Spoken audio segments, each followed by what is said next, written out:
Saariston kauppa on jo talviteloilla. Täällä odottelemme venekyytiä. Vaikka on kirkas päivä, niin kyllä marraskuuden pyhäselkä on hyisevää. Mutta tuohon lähestyvään veneeseen sitä olisi vaan tarkoitus hypätä. Lähdetään selvittämään, mitä kuuluu Mikolle.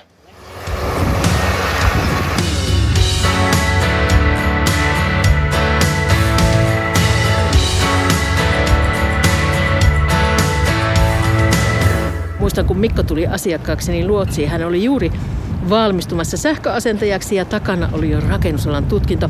Itse asiassa ihan kaikesta huokui, että tässä on tekijä ihminen. Ja niin kävi. Mikko työllistyi käytännössä ihan heti saarinikkarille. Meillä työmatkat tehdään pääasiassa veneellä ja lähtökohtaisesti saarikohteet, että ei ole autotien päässä. Jonkun verran tehdään sitten mantereellakin tietysti hommia, mutta joo, tällä hetkellä ollaan täällä Liperin Suursaaressa ja täällä suunnalla pääasiassa nämä meidän kohteet.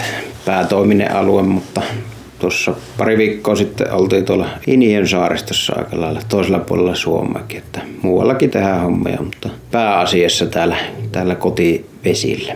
Kyllähän se saarirakentaminen niin kuin normaali rakentamisen, niin oikeastaan isoten eroaa sen logistiikan osalta, että se tavaroiden kuskaaminen kesällä tietysti lautalla ja talvella kelkan reessä tulee osa tavarasta ja joihinkin kohteisiin niin ei kelin tai muun takia pääse aina ja hyvin joutuu niin kuin miettimään tarkkaan sitä kulkemista aina. Että ei onnistu niin, että tilaa tuolta rautakaupasta kuorma-autolla pihaan sen tavaran.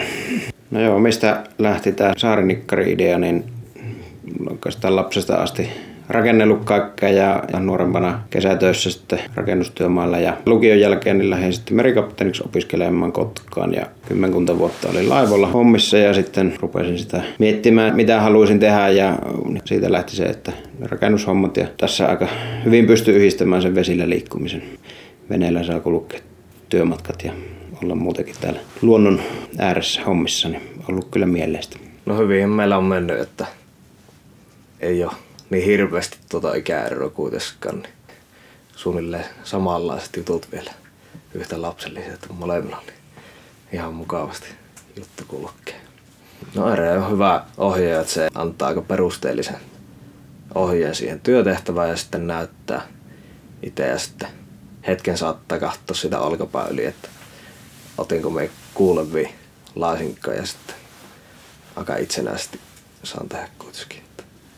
Tänään oikeastaan tuo sauna taas työn alla, että tuohon on Haaparima sauna tulossa, hyvin uniikki sisustussauna ja aika isotöinen ja toivottavasti lopputulos on hyvin tyylikäs. Saarikohteesta on tullut kattoremonttia tehtyä ja sitten terasseja tullut tehtyä ja sitten vähän jo huoneistoremppojakin ja sitten laituriasennuksia ja tullut vedessä puljattua ihan aika paljonkin. Kätty kerran pari pinnan alla. No joo, kyllähän se valmistumisen jälkeen niin hyvinkin lyhyellä varoitusajalla sitten sai töitä ja nyt on vakituisena ollut tässä. No onhan tavallaan sitä talonrakentaa koulutuksesta niin kuin raksapuolella, niin sehän on semmoinen hyvin yleissivistävä koulutus. Ja sitten kävin sen sähköpuolen vielä ja molemmat käy, mutta nyt on tullut näitä raksahommia tehtyä, että tehdään mitä on tarjolla. Se, että tavallaan on tullut niin monen eri alan hommia, että ei ole niin kuin ihan niin yksitoikkoista ollut, että on sitten sitä tekemällä oppii ja mikään niin kuin homma ei ole sille mahdoton ollut. No kyllähän se syksyllähän se on vähän viileä jo tuo viimakin tuolla, mutta kesällähän se on ihan huipputyömatka. Mutta pukeutumiskysymys siinä meillä, että kaikki mitä vaatekaapista löytyy ja kaupasta niin päälle laittaa, niin ei sitä tule kylmä silloin. No oikeastaan asiakkaat on kyllä löytynyt hyvin itsestä, että ei ole kauheasti tarvinnut markkinoida. Ja vähän voisi sanoa, että on niin kuin silleen suusta suuhun kulkenut. Ihan kyllä tämäkin kesä niin hommia riitti koko kesäksi tässä saaristossa. Ja sitten tietysti pyritty tekemään aika laadukasta jälkeen ja sitä kautta, niin kuin, että asiakas olisi tyytyväinen työn jälkeen, niin se tietysti aina poikii sitten uusia hommia. No luotsi asiakkaana oli mukava olla ja hyvä palvelu oli. Sillä oli mukava jutustella ja on se aika hyvä tommonen niin kuin nuorille varsinkin niin auttaa sitä työnsaantia ja sit niin kuin työelämään menemistä.